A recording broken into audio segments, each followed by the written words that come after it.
Yes, we the people want more than liberty. So libertarians need to learn how to explain the real-world benefits liberty makes possible. Libertarians need to explain why a libertarian government will provide not only a freer life, but also a better life than another alternative. We need to explain how the government benefit machine fails them. Individual liberty must become more than an abstract concept. We need to point out specific government failures and emphasize actual costs. Voters must be made to understand government costs more than it benefits.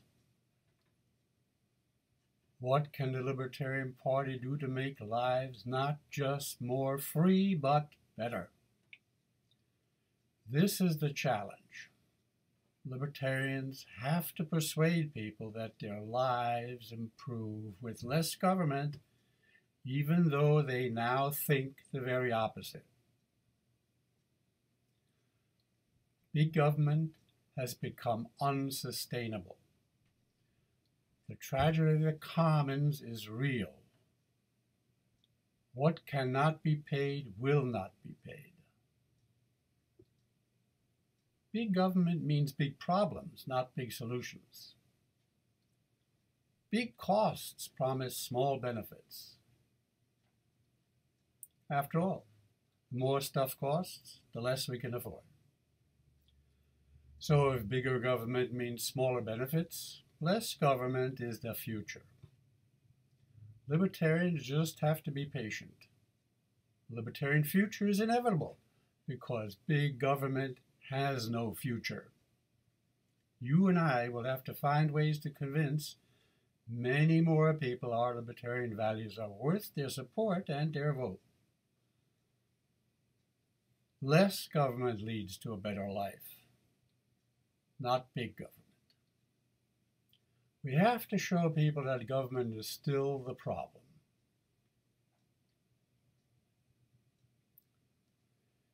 In 1833, William Foster Lloyd, a distinguished British academic, observed that when a common pasture can be used by anyone to graze cows, the pasture will become overused and lost to all. The cost of use is externalized to everybody, but the benefits are not. This famous parable is generally referred to as the tragedy of the commons. It demonstrates how access to a common resource such as a pasture or a public treasury ultimately dooms the resource because of overexploitation. Many people understand how this important concept of exploitation, getting benefits and shifting the costs, applies to government, politics, and society. Exploitation is not a public interest.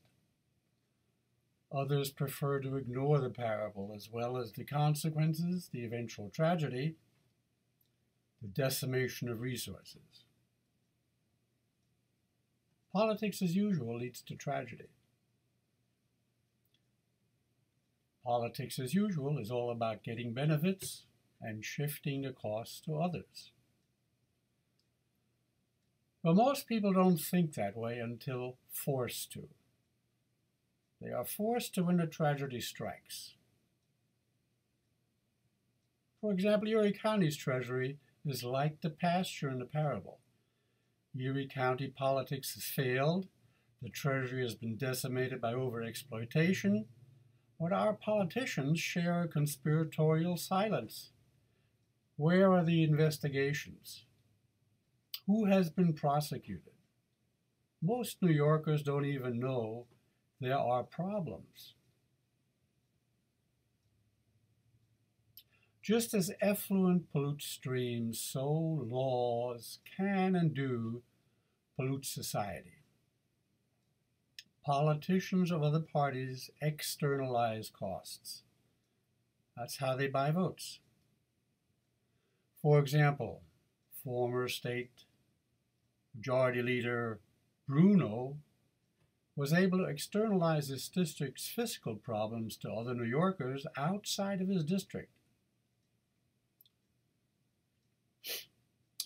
Former Assembly leader Sheldon Silver shifted New York City debts on people who may never see New York City and on their children.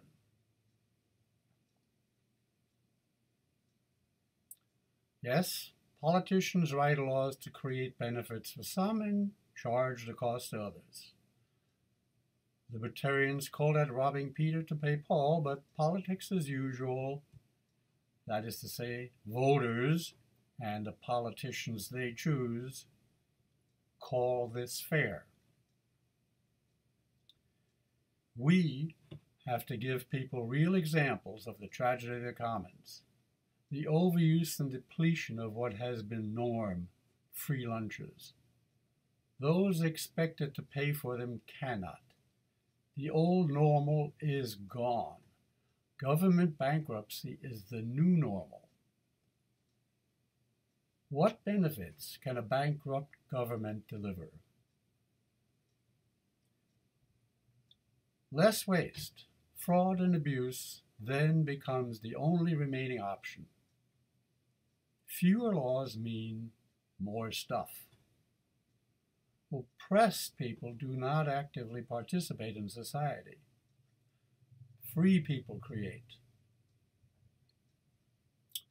The notion of creating lunches will become more popular alternatives than going hungry with free lunches. Plunder will be rejected for what it has led to bring, tragedy, not plenty. A bankrupt government is powerless and unable to grant favors as it becomes increasingly oppressive to slow inevitable collapse. Increased oppression will hasten resistance and alienate people from government. The opposite of oppression, liberty, will again be recognized as the engine of wealth creation. When the state becomes unable to provide things people want, individuals must rely on themselves. This is the recurring story of human nature and history.